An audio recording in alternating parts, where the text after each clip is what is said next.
Yeah. Alright, where's my vape? Oh my god.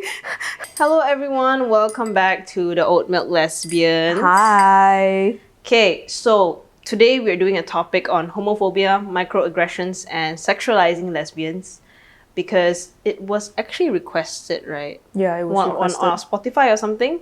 Yeah, it was requested and I feel like it's a great topic. So we'll start off by saying we live in a country where hate crime is quite common towards the LGBTQ plus community.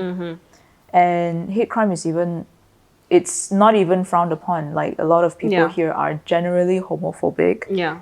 The mass majority of them. And there are no laws that actually protect queer people in Yeah, Malaysia. that's true. Yeah. I think the only laws are that, okay, like against queer people is that like, okay, no sodomy and obviously no giving blowjobs. Yeah, and all of that. Hand holding.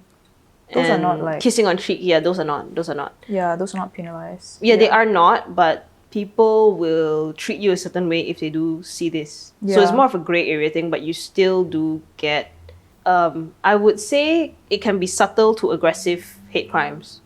Yeah, when they see that happening. Yeah, so like for us, even though like, okay, for example, me and Zoe have mentioned before that we are considered the most privileged group of queer people in Malaysia just because we are non-Muslim and we are also lesbians. So in a way, we're not really attached to any laws that actually penalize us for like being gay and also like just being gay in general. The only thing that we will get shit for is under the law obviously is public indecency. That's about it. Like if there's like kissing in public and all of that stuff lah. It'll be public indecency. We are not bound to the Sharia law also. Yeah. So that's why we wouldn't be affected or punished for, let's say, if we would be seen out with a woman like that, things like that. So just a little backstory for people who aren't from Malaysia. The Sharia law is my vape, I swear to God. Sharia law is a set of laws that are applicable to Muslim people in Malaysia. Yeah, and they're not exactly applicable to other demographics who are non-Muslim lah. And for those who are actually bound under the Sharia law, for example, there has been a case that is actually happening that happened in the East Coast part of Malaysia where it is actually more conservative and the demographic is mainly Muslim people. 2 lesbians were actually publicly caned because they were caught in a car by authorities. And because of that, actually for the Sharia law, I don't think public caning is one of the punishments. I don't think it is. I'm not too sure, but public caning happened because they were caught. And also because the 2 lesbians who were caught, they were Muslim. Yeah. Well, in terms of like hate crimes that have happened in Malaysia, I remember this 1 year, right? When I looked back at the year, I saw 3 articles or 3 events. Not 3 events, not 3 queer events, 3 scenarios where trans women were actually beaten up on the streets and in Malaysia? like that. In Malaysia, at different parts of Malaysia, 3 situations that were reported in the news in 1 year. And during that year, I saw the first one, I was like, oh shit. The second thing that happened, I was like, oh shit. And the third one that happened, I'm like, I'm so tired of this fucking shit because like these trans women were beaten up. And if I'm not mistaken, one of them were beaten up to death. Oh. I cannot remember. But I just remember, what I remember is that I was so pissed, I was so upset, and I was so angry because that year itself, I saw these news articles where 3 different places, 3 different people, 3 different trans women were beaten up. Oh my god. Yeah, I remember that. I just remember that because I was so angry, but I cannot remember what year it was. Yeah, that's really fucked up. Yeah. I know like in general, for example, like people like Sajat. Oh yeah, Sajat. Like, she has to move out of the country just because of like how much hate crime there is, and she has a PR right now, right? Yeah, in a different country. Is it Australia? I think it's Australia. Yeah, I remember back then I cannot remember, this was when she was still in Malaysia and she was being harassed by the police officers. Like a video of her getting harassed, like she recorded, like, but there was at one point where the video was black because she had to put it back in her bag or her pocket or something like that, but you could hear like her like screaming in distress, and you could hear the way that the authorities were speaking to her in such an aggressive and degrading manner. And even though my BM isn't that well, like my BM isn't that good, My Malay isn't that good, so I didn't really understand everything, but you can hear the tone of voice and you can actually hear the emotions in their voice and how they were speaking to her and how she was like trying to fight back, and she was in a lot of distress lah, honestly, and it was very disheartening to see. Yeah. And also, the most recent one that happened was in Shangri-La, in Rex KL. Rex KL. The Rex KL one, oh my god. Where there was a raid. That one, I tell you. Yeah, but the event wasn't even, was it marketed as a queer event? Oh, it was, right? I don't because think it's Shangri-La. Well, it's Shangri-La, but it was supposed to be a Halloween event. So in Halloween events, obviously you're going to dress up lah. So, I mean, okay, whatever it is, that aside, I mean, you weren't there, right? And I wasn't there. Yeah. And I know a few of my Muslim friends wanted to go. Like, they're queer women. And I am so thankful that they didn't go. Because, like, okay, honestly, when I read in the news and I read everything that happened, or when I heard about it while it was happening. Like, because I was seeing people doing updates on social media. I was like, fuck! I was like, what is going on? And I was like so worried for my friends there. But when that happened, even though I wasn't there, right, I was so upset. I was so sad. When I sat down with my friend Darren, in McDonald's to talk about it, and when he was sharing the experience, I was like tearing up. I was like holding back tears and shit like that because I was so angry. Yeah. I was so upset. I was so angry and I was so sad. And you know, the day after that, the day after the raid happened, in the morning I was just thinking about it. I just felt so disappointed, so unsettled, and so uncomfortable, because when that happened, it reminded me of the time where I felt like I had to hide who I was, and I had to be closeted, and I had to just be someone else to be accepted by society. Yeah, when a lot of these things happen, like, it's always like, it just makes you think that you are like a step back, you know? Yeah. And it makes you question like if we are even getting better. Yeah, it does. Yeah. The thing is, I do still think that we are getting better, in the sense that I feel like now a lot more people are fighting and a lot more people are vocal about, you know, queer rights and just basically just fighting for the fact that we shouldn't be harassed and we shouldn't be not allowed to have a space in public, you know, have our own events. I just know that I was really disappointed that happened. Yeah. First of all, they're not being rubbed in your face, what? It's just an event that is open to people. Whoever want to go can go. They're just minding their own business. Yeah, exactly, actually. Whatever security measures, whatever it is, yes, at every event you need to have security measures, you know, but the security measures that we need to have for queer events is another level in comparison to like just normal straight events, or just events that don't have any sexuality attached to it. Yeah, exactly. And sometimes, a lot of these events, they don't even have any, you know, queerness attached to it. But then they're like raids even. I remember I was in one with you. Remember? Well, the raid didn't exactly happen lah. Yeah, it didn't happen. It like, almost happened. Almost happened. We were just like locked in. Yeah. So during the event, do you want to explain? Yeah, basically during the event actually wasn't even a queer event. It was just like, what was the event? It was actually a Pride Month event. Really? No, it's not a Pride event. It wasn't a Pride event. It was a normal. It's just concert. a normal event. But obviously there were queer people in there lah. Majority were queer people lah. Yeah, but it was just like an event where a lot of local musicians performers, were playing. you know, all of that. So yeah, that's why I didn't see it as like a queer event also. But then I think maybe someone, you know, snitched, or they heard like noises, and then afterwards they came, and then afterwards everyone had to wait in the hall and they cannot go out. Oh, I think someone. The organizers I think someone was there was a noise complaint or something like that. It's either that, or if I'm not mistaken, I think the authorities kind of knew that location has this kind of stuff. So what happened is that I remember me and you were waiting outside, and this random sketchy ass person came and talked to us, and he was like, wait, I think we're talking about a different event, but I was going to talk about that too. Which event are you talking about? The event where were you there? Which event? Oh, you weren't there. Yeah, actually you weren't there. Oh my god, I'm so sorry. Actually, yeah, you weren't there. It was an event, and then there was a police that came. Then everyone had to sit down, and then they... Oh yeah, you weren't there.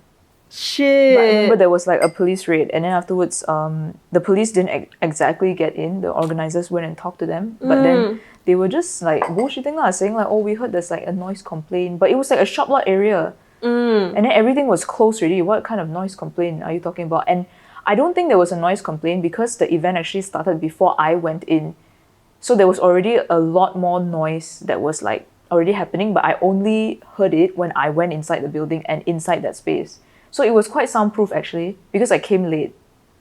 Then somebody said that there's a noise complaint lah. Then the authorities came.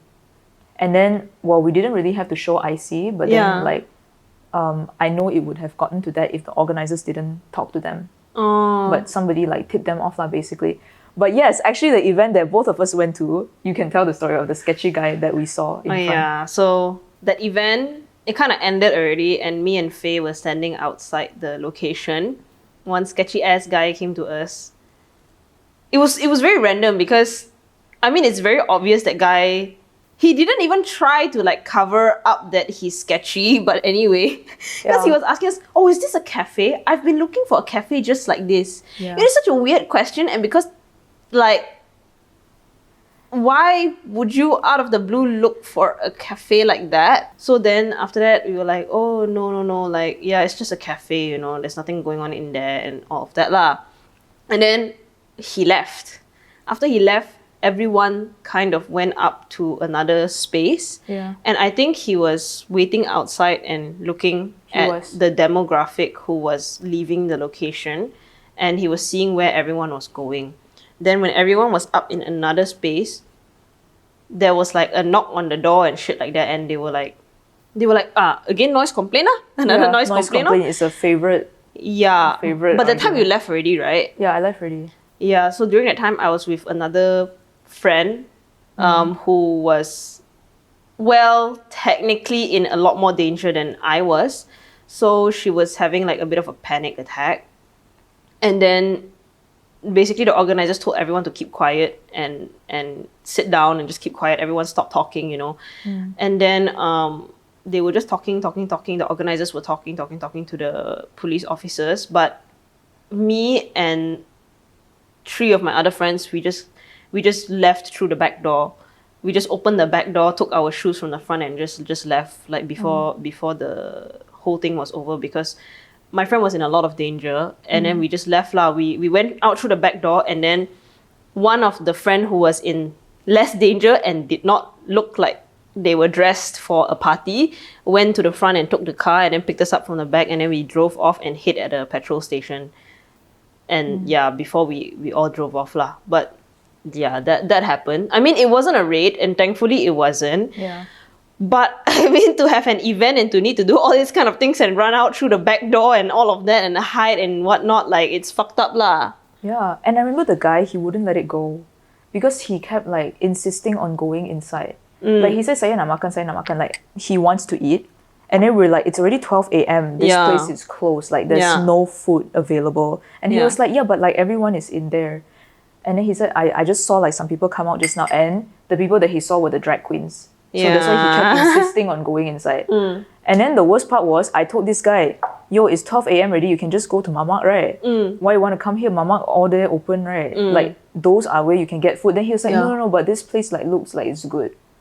I still fucking remember that guy. I was so not over it. And I was really pissed off lah, because like you said, he wasn't even trying to cover up the fact that he was being sneaky. He was just straight up, I want to enter this place and it looks sus that I want to eat at 12 a.m. at night and I don't care for the mamak, but I still want to go in. What the fuck, man? Yeah, it was honestly so stupid. Like, oh my god. But thankfully that these people do not even care too much about covering up their ass for being sneaky, because if not, then it will be a lot more dangerous for us lah.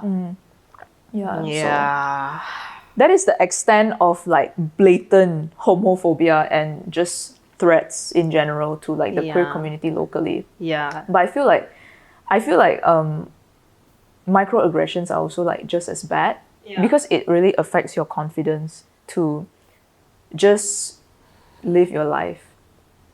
You know? Like microaggressions in general, you know, like the things that people say to you that sometimes sounds very backhanded, or microaggressions I feel like are so much harder to challenge, because microaggressions sometimes they can come from your close friends, your family, or like people you work with. And the thing with them is that I feel like sometimes it's really more of like what they've learned in their past. So it's like a lot of times it's very hard to call them out or something because it's not really coming from a place of malice, and people generally don't. I think Malaysians in general, like, or maybe just people in general, like they wouldn't like it if you call them out on these kind of things, or they'll be like, oh, it's like woke fuck, Yeah. trying to like Like what's so fucking triggered. social justice warrior. Yeah, They'll say that. They'll say that. stupid shit like that. Yeah. And I feel like microaggressions also come with like, because like being a lesbian, for example, I feel like when you come off very mask, or if you're like a butch and everything, I think it's a lot more harder because lesbians have this like predatory image. Yeah. And it's really fucked up because I feel like I feel like for me, people don't find me like threatening just because I look femme. Yeah. I look straight passing in a way, so they don't Yeah. think of me as like predatory or anything. But like I feel like it's different if you're like butch or more mask. So I feel like, and this is something that people who are butch and mask have said to me as well, like they don't want to come off too strong, or they tend to be more like reserved, just because they don't want people to take things the wrong way. I get what they mean. Yeah. Yeah, and there was actually somebody who like asked us how to approach femme girls without seeming predatory or coming off the wrong way, remember? And it's actually very true lah. I feel like I noticed this a lot for butch, like my butch friends and like mask as well. Because they don't want to seem like they're coming off strong. Yeah. Because like in a sense, like it all relates back to how straight men approach women, by the way. I feel because obviously when straight men approach women, it's very predatory. They objectify women, and the way they look at women makes women feel uncomfortable. And the things that they do to approach women is just like you've seen like on the news, when a woman gets rejected, she gets murdered, acid gets splashed on her face, shit like that. So like I feel like a lot of lesbians are afraid of them being perceived similar to how straight men approach women. Yeah. So, but the thing is, I do agree that it happens though. Like I feel like some straight women, like they're actually, like if they find out, let's say if they were wrongly mistaken for possibly being queer, then afterwards like they get offended. Yeah, they won't get offended. They will just like, they'll just be like homophobic lah, but in very subtle ways towards the person who appears more masked. And I feel like that's also something that I was taught growing up. Like whenever there's like a mask or a butch person, a lot of people tend to be like, oh, she might hit on you. Yeah. All this kind of bullshit. Yeah. The same thing that we said in the first or second episode. Yeah. Like, oh, stay away from her. And exactly. All of that. Like, so it's all these microaggressions lah.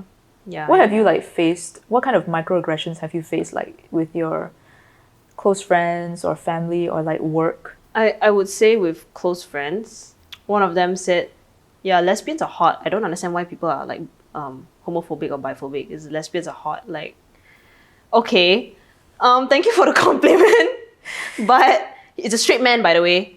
Oh my god. That changes everything. Yeah, straight man. He's like, yeah, lesbians are hot. I feel like women and women are very hot. Like women relationships are very hot. Obviously, you know why they say that lah, because they sexualize and objectify women having sex with women, and it, lesbian porn and all of that. So I was like, oh, thanks for the compliment. I didn't feel like it was a compliment. I felt like it was I felt like he was trying to comfort me, trying to be on my side, but saying it in the absolutely most wrong way possible, not knowing that it's harming the community, you know, because he's saying it from such like a sexual manner. He's not saying it like from a point of view of like, oh, they're just people. They're like like on the more like outside level where there's nothing to do with sex lah. So that is one of it. Second of it, it's not directly to me. Basically, I was in Singapore for like Chinese New Year. I was at a table with my distant cousin, who's a guy, and my distant cousin's father.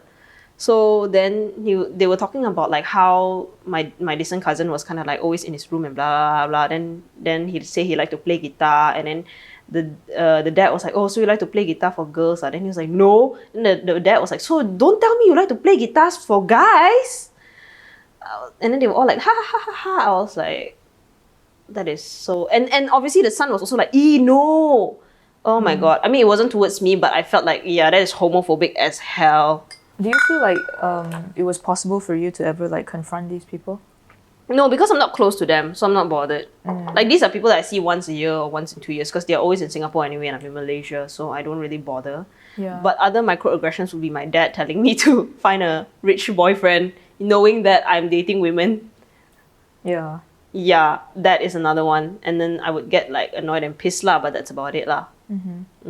Yeah, I think for me also like okay, microaggressions that I faced, one of the most notable one, well, it's not really notable, but it's something that like straight people like to do, where they like to make they like to be relatable to you. And I don't want to be relatable to you. We are not relatable. Like, they will say things like, I think I told you about this before. I went to this party where there's like a bunch of straight people, and it was during Pride Month. Yeah. So I went there. You know where this is going, right? Okay, continue. So it's like, I went there, and afterwards we were like talking. Then they were asking me like, oh, do you have a boyfriend and everything? And I was like, no, I don't. Actually, I'm gay. And then they were like, oh my God, and it's Pride Month, right? Like, then I was like, yeah, you know, then they were like wishing me happy Pride Month. I thought it was like so nice of them. Then they obviously had to get into the conversation of how, like, you know, sexuality is a spectrum. Like, I wouldn't know. Like, if this XYZ celebrity hit on me, like, I probably would too. So like, yeah, Oh my happy God. Pride Month to all of us. Oh, fuck you! Oh, you know. Oh my God, yeah. Oh my God, It's so straight fucking people. annoying. It's like really like, I know. I like get they want to you. make it about them. Like, I'm just like, oh my God. And I didn't even know how to react like after Okay. they did that, because I get that. it was like a room full of straight people and I was the only fucking gay fuck in there. Then I was like, how am I supposed to react to someone saying sexuality is a spectrum and wish everyone else happy Pride Month in the whole room? Okay. In a sense, right? Okay, yeah, it's fucking annoying when they do that. I think the only like logical reasoning I have in my head right now why they would do that with a good intention is to make you to try and make you not feel like excluded. Does that make sense? But it's fucking annoying. Stop doing that. Yeah. Yeah, the thing about all these like small things that they do, right? I feel like sometimes they don't know that it's actually you shouldn't do it. You know, they think they're trying to like make you feel included and all that, but please don't say things like that. Yeah. Like, okay, Yeah. sexuality is a spectrum, not for everyone. Yeah. Okay? Yeah. Like, and then you can't just... And the thing is, like, pride is not about just love wins or love is love, that kind of stuff. Pride is about celebrating oppression that we've braved through. Pride is about, like, celebrating, you know, us trying to live our best lives and trying to be confident in who we are. Like, I'm not trying to invalidate people's sexuality. I do believe that, like, you know, maybe sometimes people, they don't know their sexuality like early on, they only like know about it later in life. So that's why, you know, hence the whole like sexuality is a spectrum thing lah. But the thing is, like, I think it's so important to remember that pride is really about celebrating the fight that we've been through. You know, it's more about that rather than anything else. And if if you face that, like, of course you should be celebrating pride for that lah. But if you obviously know that someone has been like fighting for this their whole lives and everything, you should be celebrating these people. Yeah. You know. Yeah. There was once, so in uni, I had like this straight friend, straight girl. She was like saying, like, you know, they like to try and relate to you, right? They were always like saying, oh my God, this celebrity is so hot. Oh my God, that celebrity is so hot. And then she was like, if Beyonce and Rihanna walked into the room, I would turn gay for them. You know, that kind of thing. I don't really like that. I mean, because, oh my God, because the way they see it and the way we see it is very different. Yeah, it's very different. Like, okay, you're saying that you appreciate them aesthetically. Yeah. You know, and you're just saying like, oh, I would turn gay for them, just like because you appreciate them aesthetically and because they're like a celebrity and stuff like that, and like, oh, they're genuine and nice people and all of that, whatever lah.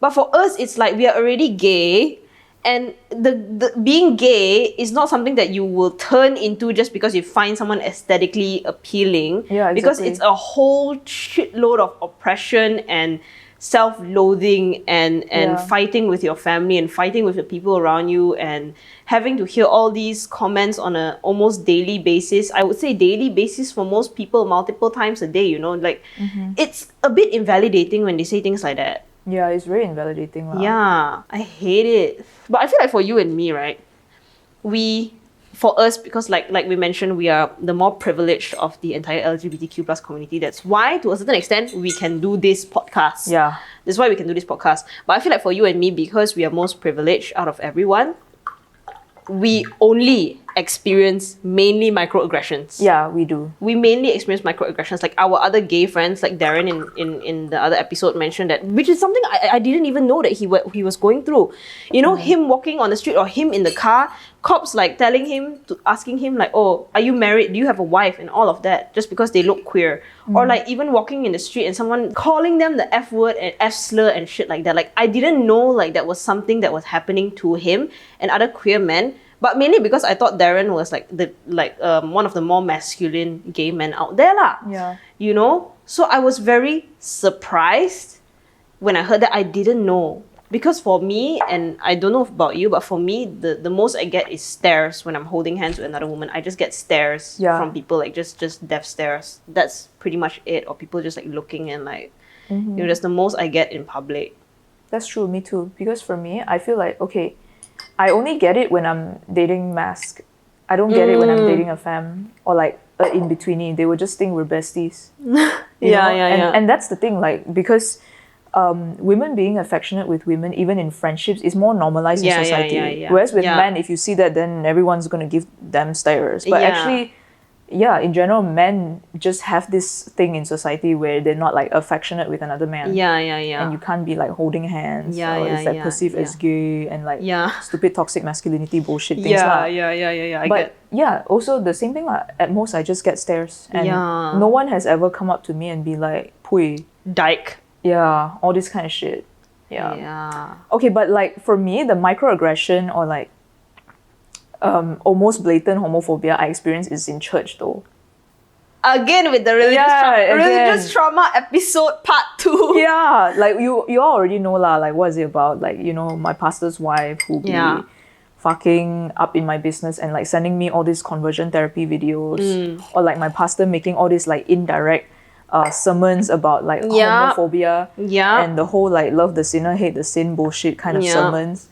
So all these things are like pretty much the microaggression that I face, and which is like mainly I feel like a lot of hate, like homophobia, microaggressions, it really mainly does come from like religion. Yeah, it does. You know, because like for our country, like mainly it's because of that, because they think that being gay is a sin. So all this comes from being gay is a sin. And also, I think it's not only religion lah. One of the other thing is fragile masculinity, for gay men at least. That fragile masculinity, because there have been times where like, you know, a close, well, not too close lah, a friend of mine, he was like, you know, people can call me stupid, people can call me ugly, people can say I look old, but if they call me gay, that one I get really angry. Then I was like, okay. I didn't bother questioning him further because I don't feel like he's open to being educated about it. But I mean, like I mentioned, my other friend, I questioned him lah. I was like, why do you get mad when people assume you're gay, right? And then he was like, I don't know. Don't you get angry when someone assumes you're straight? I'm like, no, I don't. Then I was like, but why do you get angry when people assume you're gay? And I gave the analogy lah, like, okay, let's say you like vanilla ice cream and chocolate ice cream. So sorry, let's say you like vanilla ice cream and you don't like chocolate ice cream. Somebody accidentally assumed you like chocolate ice cream. Will you get angry or not? Then he was like, no.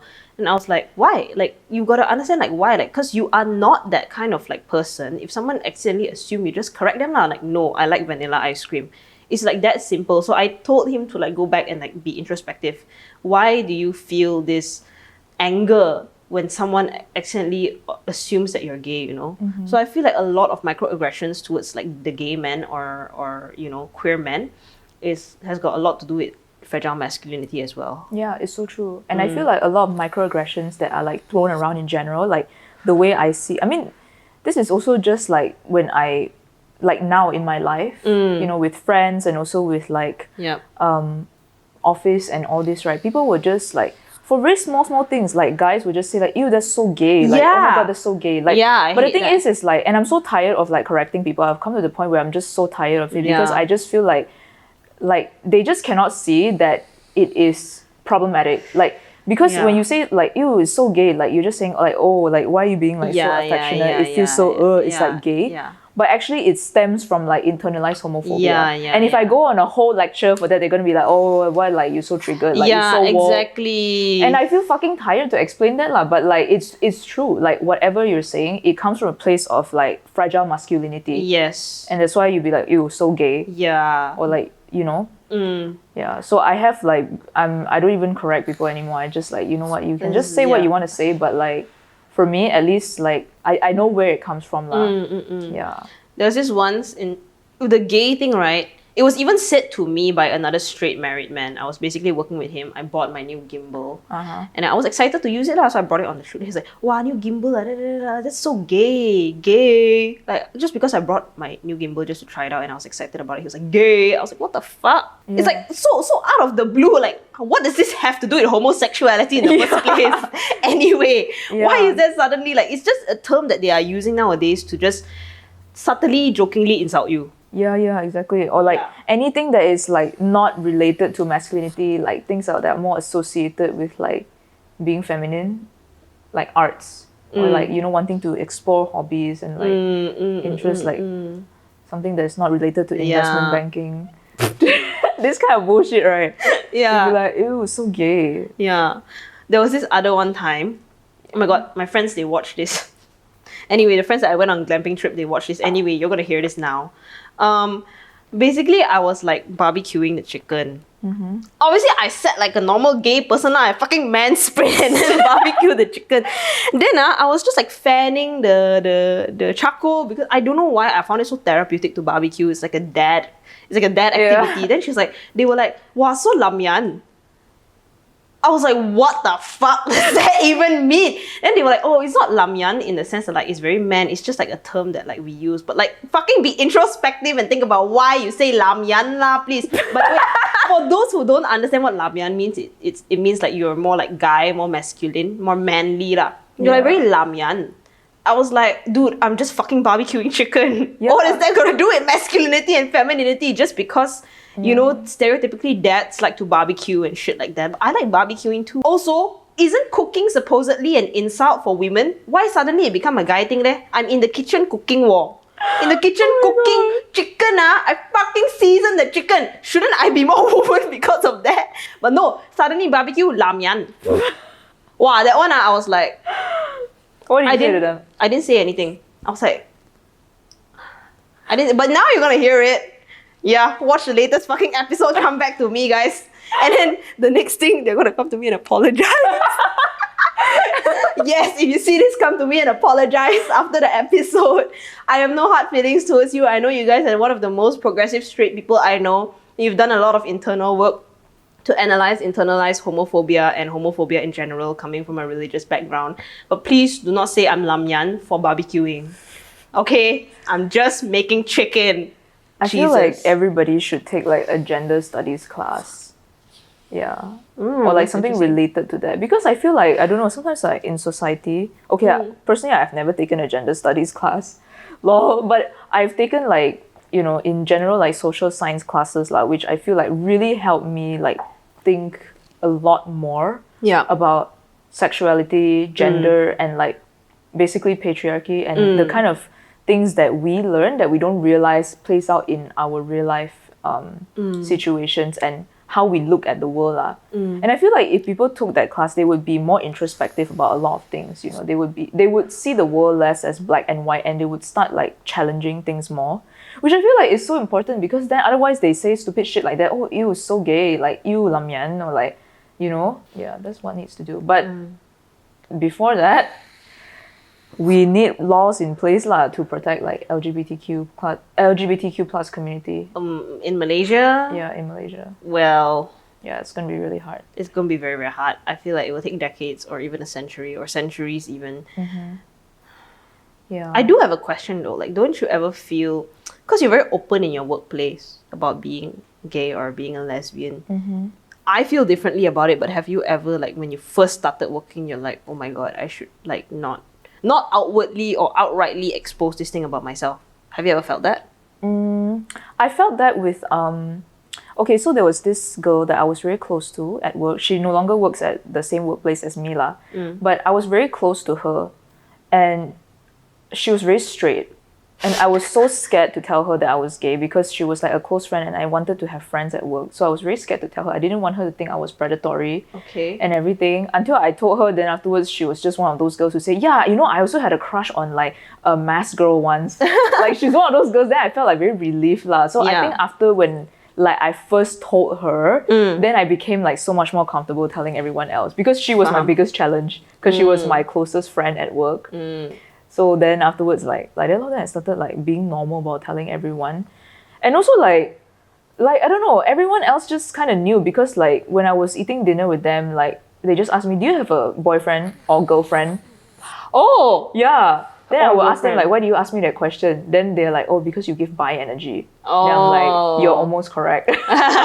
I was also like very scared about like coming out to my boss because I know eventually the conversation is gonna happen. People are gonna ask you, do you have a boyfriend? Like that's like the most popular question. But I don't know, for me, like I was always scared, but I always told myself I have to do it, I have to do it. I have to make this normalized in my life. I have to make everyone around me know that being gay is normal and is part of society and you cannot fucking reject me.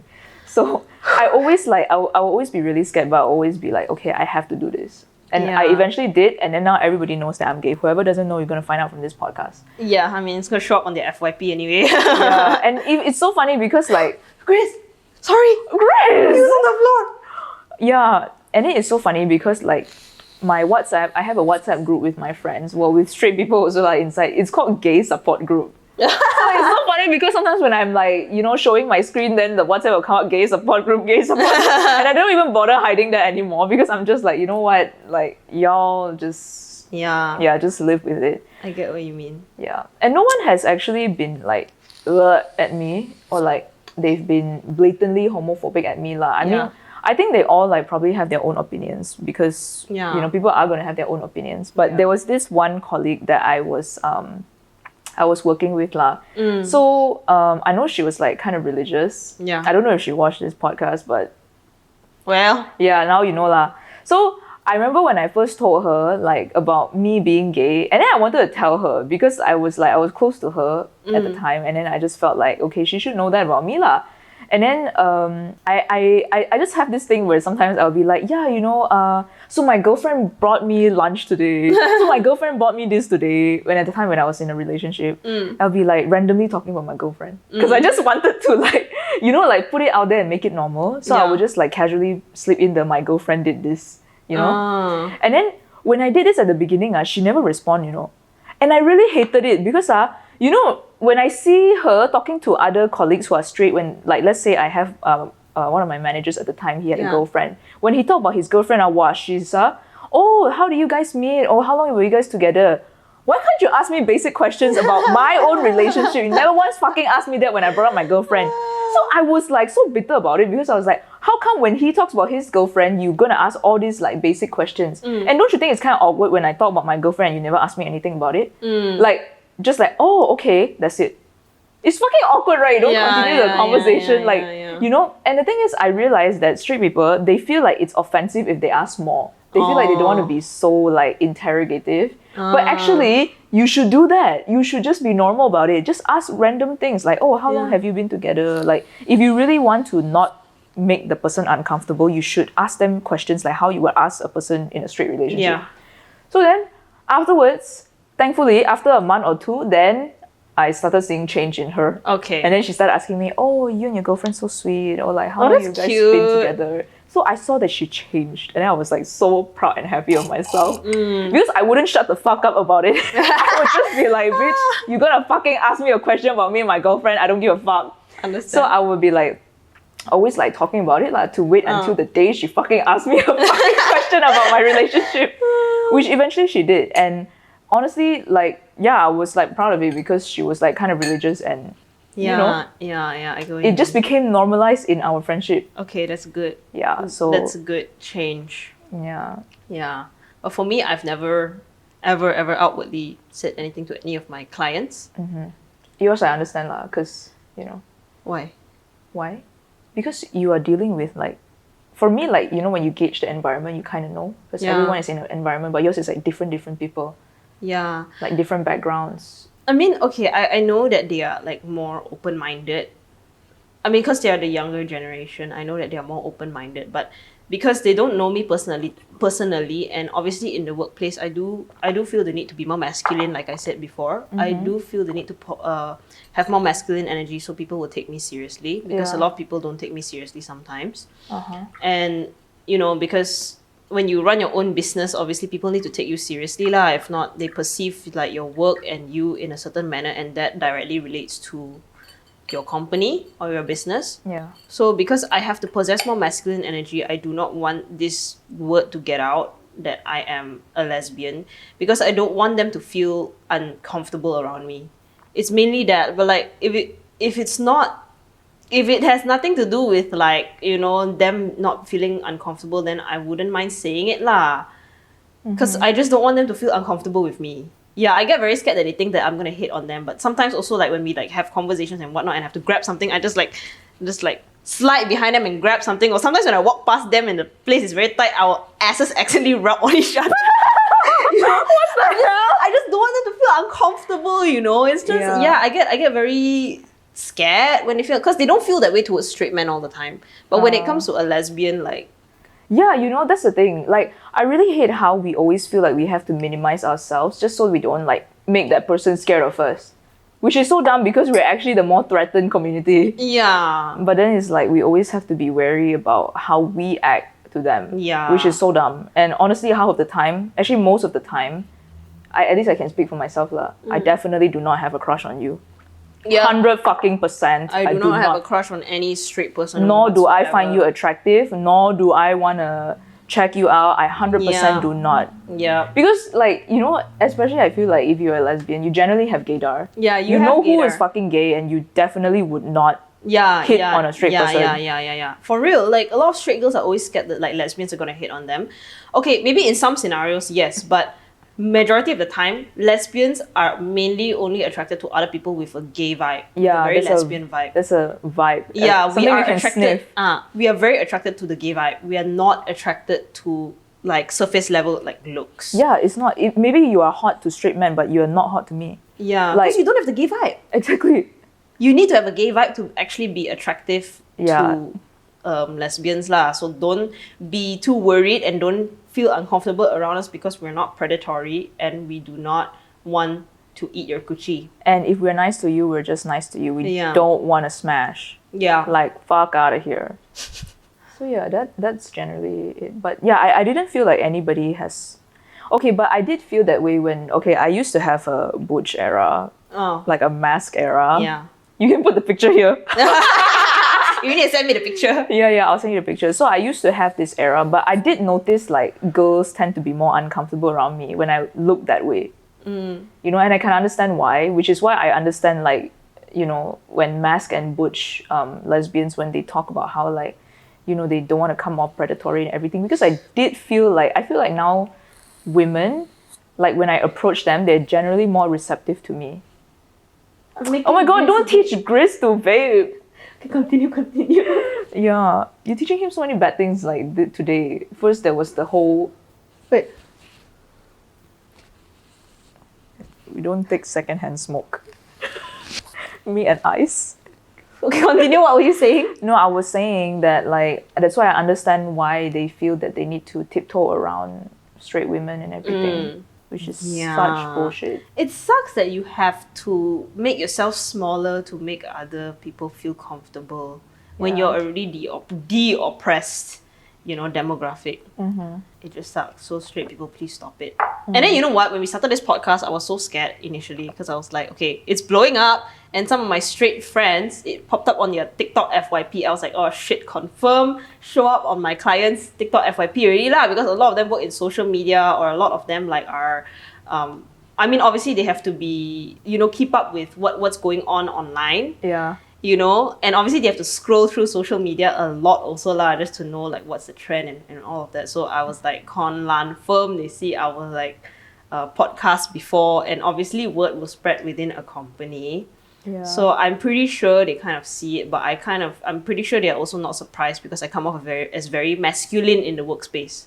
Yeah. That's what people say to me too, like whenever they find out I'm gay, they're like, I'm not surprised. Yeah. And then I was like, why? They're like, oh, because like you are daring. And I'm like, what does being daring have to do with my sexuality? Or they would say like, oh, because you are like very, like you're very assertive. And I was like, I know a lot of straight women who are assertive. It's not just like a gay thing. And I feel like that's what people like assume. Just because you are like, you have more masculine traits like being daring or being assertive, then you are fucking gay. Yeah. No, there are a lot of passive lesbians also. Yeah. There are like, we come in all shapes and Do sizes. nothing bitches. Do nothing bitches.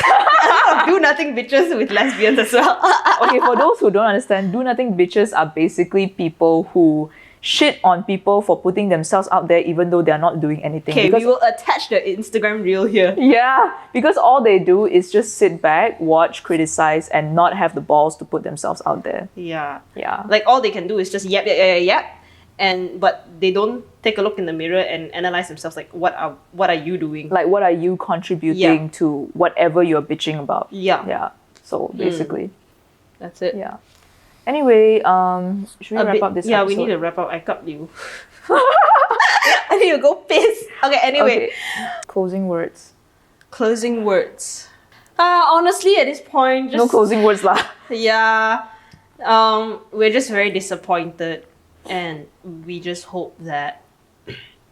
Well, let's talk about overall homophobia and rates and all of that. You know, sometimes I personally feel very disheartened and helpless when that happens, but I just do hope that there will be significant change while I'm still alive. Yeah. You know, to see that Malaysia is more accepting of the LGBTQ plus community, that my friends and I don't have to be so scared every single time we go out and show up somewhere. Yeah. And also, all of you who are out and safe, please do your part to give something back to the community. You know, just to speak up when there's microaggressions, when homophobia is going around, to create safe spaces or be a safe space for those who do not have a voice, for those who have to be closeted. Yeah. Because I realize that a lot of lesbians don't do that. Like we mentioned in the gay episode, that like a lot of lesbians aren't vocal.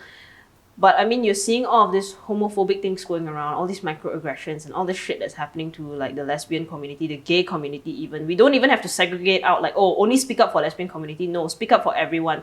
Speak up for trans people. Speak up for like gay men. Speak up for whoever it is lah, you know? Yeah. Like just try to be more vocal about it, especially if you're out. Okay, as I was saying, Yeah. just if you're out and if you're safe, like please direct your energy to the right places, you know. Stop directing your energy to hurting other people and creating drama in the community. If you're out and safe, you should be directing that same level of energy to making the community a better and a safer space, a safer experience, a nicer experience for other lesbians as well. Like, don't dedicate the energy to feed off of drama and all of that, you know. Like, yeah, that's like something that lesbians fall into, the trap of feeding into drama. Like life is just full of drama. Yeah. There are like bigger problems at hand, which is always standing up for the community. That's like so much more important than just trying to have drama or beef into your life. Yeah. Yeah. And honestly, it may come from a subconscious level as well, but I guess the first step is to actually be introspective and analyze this about yourself. Why there's always drama and why do you feed off of chaos? Yeah. You know, so just direct that energy to the right places and do something good for the community rather than criticizing everybody who does something. Because honestly, we have received we have comments. received like critics and Yeah. everything, which okay, you're entitled to your opinion and everything, which I think like as a creator, like generally there are gonna be people who disagree with your content, and that is fine. But I think it's also important to ask, what are you doing for the community? Yeah. How are you contributing to the community? Yeah. How are you trying to make being gay or being lesbian more normalized and fighting for and speaking up for these issues? And if you're doing all those things, then that's great. But if you're not, then shut the fuck up. Yeah. Yeah. I mean, it's okay to find us annoying. Like, not everybody's going to like everybody. Like, it's okay. Sometimes I find like Faye annoying. Sometimes Faye finds me I'm just annoying. finding out about this. Okay, I'm kidding. But sometimes, like, my friends find me annoying. Like, and I find my friends annoying from time to time. Like, it's totally normal to find people around you annoying, and that's completely okay if you find us annoying. But the issue is that if you are just here to yip yap about what we are doing, when our intentions are genuine, when we are actually creating a platform for lesbians who don't have a voice, or a platform for closeted lesbians who don't even know events, don't even know that there's a gay community out there, for them to like, you know, have a space where they can watch localized, you know, lesbian happenings that we didn't get when we grow up. Yeah. So we're doing all of this and our faces are literally plastered on the goddamn internet with the word oat milk lesbians on it. And to a certain extent... Our real names, by the way. Yeah. Our real names. And it does pose as a threat to our lives in one way or another. Yeah. And we are putting ourselves to a certain extent at some sort of risk to create this space for people. Yeah. So instead of criticizing other people for what they are doing, maybe you can do the same for the community as well. Yeah. Yeah, direct your energy at the right places lah. Yeah. And also I think like for straight people, if you're watching this, also use your voice. It is so important because I feel like a lot of times like when there's issues or like any hate crime that's been like local and has happened and it's like blown up, it's always like the queer community fighting for it. It's only queer community sharing their stories, fighting for it, tweeting about it. Like, where's the energy coming from straight people? We need you guys as well. You know? Yeah. Like you cannot just be like, I'm allies, I'm cool if you're gay, bro. Like that's not enough. Yeah. It's not enough to just be like, I'm cool with gay people. It has to be I'm so sick of like how it's always like the bare minimum now. It's like, yeah, it's okay. It's like your lifestyle lah, you like lah. That's not fucking enough. You need to be like, I support gay people. I support and I would fight for gay people. That is what is needed. Yeah, you know, that's what an ally really is, not performative activism. Yeah, you know? If you are just somebody who is like, I'm cool with you being gays, you're not an ally. You're just like everybody else. You're just a normal person. You're just a bystander. Yeah. You know, you shouldn't have bystander energy if you truly care about this. And if it's either you truly care or you don't like, and if you don't care, then just continue being with the I'm cool with you being gay, bro kind of thing. Yeah. And also like for people who are like, I don't know, maybe some straight people, they think like, oh, I don't want to look like I support like gay people. That's why I want to be subtle. I want to be centrist about this. I don't want to like ruffle feathers. Yeah. If that is how you want to live your life, then it honestly is very saddening, especially knowing that no matter how much vocal or support you are about like the queer community, you are never ever going to be affected. Yeah. Your career opportunities and everything will never be diminished. Nobody will ever use it against you because you're not even actually queer. You know, so if you are concerned about all these things, you're concerned about where you stand politically, you will never be affected. So please, like, just get that out of your mindset. Just enough with this. I think it's the Malaysian thing also. They like to be very centrist one. It's either you're a centrist or you are like conservative. Because being liberal is like, you know, a lot of people are like concerned, like, don't want to be like so woke or like, it's not even about being woke. It's just about fucking fighting for basic human rights. Yeah. It's basic human equality. And this is what fucking equality is all about. You know, I can fucking go on a like whole rabbit hole about this. I'm not gonna like take too much of the time lah. But like, all I'm saying is, please, as a straight person, please do be like vocal about fighting microaggressions, fighting homophobia. Please go donate. Donating is very powerful. It's the first thing that a lot of people should do. Donate to all these places. And then the second thing is speak out on your social media platforms. Let everyone know that you're an ally. Let everyone, your queer friends and family know that they can be safe with you. Yes. And the third thing is, when it comes to like microaggressions and all these things, educate yourself. Yeah, stop being like, oh, that's so gay, bro. Like, enough with that bullshit. Just fucking, please like pick up a book about any feminist literature or like read up more about gender, just anything with gender studies, just please fucking read up on it, you know, just to educate yourself on it. And one more thing I want to add in about like posting up on social media, don't post just to pretend you're woke. Like a lot of people do that. They post on social media very performative, but they don't practice it in their everyday lives. They will post shit and they'll post shit and they'll post shit, but in their everyday lives, do they have tough conversations about it? Do they have conversations about it? And do they try and educate themselves and educate the people around them? Do not post just for the sake of looking like you're an ally. Actually be an ally. Yeah. Okay, I really need to pee. So thank you guys for watching this episode. Thank you so much. Okay. And we'll catch you in the next one. We'll catch you in the next one. Bye. Bye. I really need to go pee. Bye. Okay. Oh my god. That was a good episode. It was a good episode, but I really need to take a piss. I can hear the ruffles like from here. Yeah. Oh my god. Hey, the monitor died. Yeah, the monitor died. Can we turn on this light? It's like blinding me.